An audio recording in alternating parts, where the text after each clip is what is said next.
would you feel if you were diagnosed with an illness or disease that caused you to lose your hair? People would stare and wonder about what happened to you, and on top of already fighting a very threatening disease, you're faced with overcoming adversity and feelings of insecurity. Locks of Love, a nonprofit organization, is there to help. Locks of Love is committed to helping children and teens who have lost their hair due to medical illness by providing them with a wig or hairpiece that is free of charge or on a sliding scale based on financial need. This is an organization that I personally donated to on more than one occasion, and is something that's very near and dear to my heart. Today we will discuss the history and mission behind Locks of Love. Secondly, we will take a look at how Locks of Love reaches children and teens around the United States. And finally, we will examine the impact of Locks of Love. First, let's take a look at the rich history and mission of Locks of Love. Locks of Love was founded in 1997 by Madonna Kaufman, a retired nurse who wanted to help children and teens who had lost their hair due to medical illness. It is said that Kaufman was inspired by her daughter, who was a 4-year-old little girl that developed alopecia, a medical illness that causes you to lose your hair. In its 15 years as a charity, Locks of Love has become nationally recognized, and according to the BBB Wise Giving Alliance's website, Locks of Love is a nationally accredited charity. Locks of Love strives to fulfill their mission of returning a sense of self, confidence, and normalcy to children and teens' lives every day. Locks of Love is very committed to providing children and teens with wigs or hairpieces free of charge or on a sliding scale due to financial need. Now that we've taken a look at the history and mission of Locks of Love, let's examine the outreach.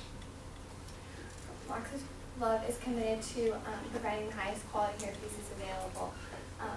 Locks of Love is able to make wigs and hairpieces with natural hair from donated ponytails. And without the contributions of the public, Locks of Love would not be able to do this. People cut off their hair in 10-inch ponytails or longer, and from there they mill it into Locks of Love, and it is made into a natural wig for kids who have lost their hair. Anyone, any gender can donate to Locks of Love, and it doesn't matter what color your hair, the style, they'll take it all. Once hair is donated, it is then made into personalized wigs for children.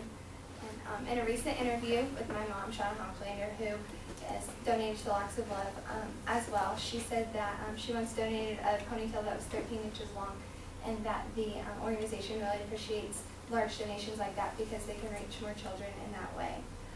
As well, many salons claim that they are participants in the Locks of Love organization, and for instance, Great Clips currently states on their website that they give free haircuts to anyone who is willing to donate their hair to Locks of Love. So now that we've examined the outreach of Locks of Love, let's take a look at the impact. Locks of Love impacts not only children and teens, but adults as well. And this impact is made both physically and emotionally. Through Locks of Love, children and teens are able to regain a sense of self-esteem and confidence.